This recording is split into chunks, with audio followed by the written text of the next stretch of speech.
Now, you said it was last question, baseball question, then one music. You said it's all about homegrown, but sometimes you do need the guys who come in from the outside, and that would be Marlon Byrd and Mike Leake. Now, it may not end in a division title this year, but would each guy be a part of a 2016 Giants team? Bird's age would be a concern. Leake, obviously young and talented. How about those two guys, and how do you think Brian Sabean and Bobby Evans plan that for the future? I don't know. I don't know. You know, I haven't really been in those discussions from an outside point of view. Mike Leake would fit perfectly here, especially with his pitching style, sinker slider in that ballpark. He's a competitor, as you see, a young, even though he's a veteran, he's still fresh in his arm, a very great athlete. And Marlon Byrd's a professional. He's a professional hitter. He's been with a lot of teams. This place is not a bad place when you're even a little older to come because of the weather here helps. It's not even in the hot summer. It's foggy and perfect. You know, he wants to win. He likes look, the thing about this ballpark is the fans. The fans demand, it doesn't matter who you are, the fans demand you to play hard and play great and win and do your best. So that helps too. That puts a little bit of ignition and motivation especially this time of year when you see some of these other ballparks around the league when teams are out of it.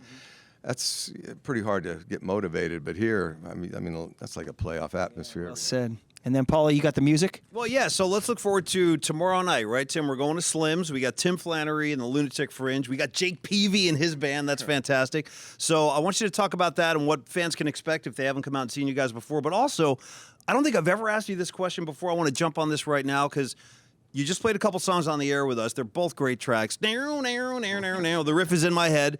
But I'm thinking, who are some of your influences? Who were the guys you looked up to, helped shape you? I heard little aspects of Bob Dylan in there. You mentioned Jackson Browne during the break. So who are some of the musicians you admire? Well, Jackson Browne's a friend, and I grew up listening to him on the radio in the 70s in Southern California. And that one song you heard with the piano, that's Jim Croce's kid, A.J. Croce. So those guys were big influences. But I was raised in a little bit of the Kentucky, a lot of the Kentucky influence, the Everly Brothers, the Louvin Brothers. And then I came to Southern California and fell in love with the Flying Burrito Brothers. Yeah. And then the songwriters, you know. But then look, the last 10 years up here has influenced my life in so many ways, and you can hear it in the music. This record that's coming out, or is out, it's a Petty album. It's got Weir in there. It's got Jackie Green in there. It's got the whole Bay Area in there. And it's called Three Ring Circus, and it's about the 33 years on the blessed road. And tomorrow night, it's tomorrow night at Slim's. Yes, get tickets tomorrow night at Slim's. Releasing a brand new record, releasing a Love Harder project, a nonprofit to raise money to help people. And you can help us by buying the record. All the money goes immediately to fund Brian Stowe and his speaking engagements about anti-bullying. Nice. Go see Tim Flannery, the Lunatic Fringe, and Jake Peavy at Slim's. And thanks for the time. Thanks for having me. Thanks, Flan, Murph, and Mac. See ya.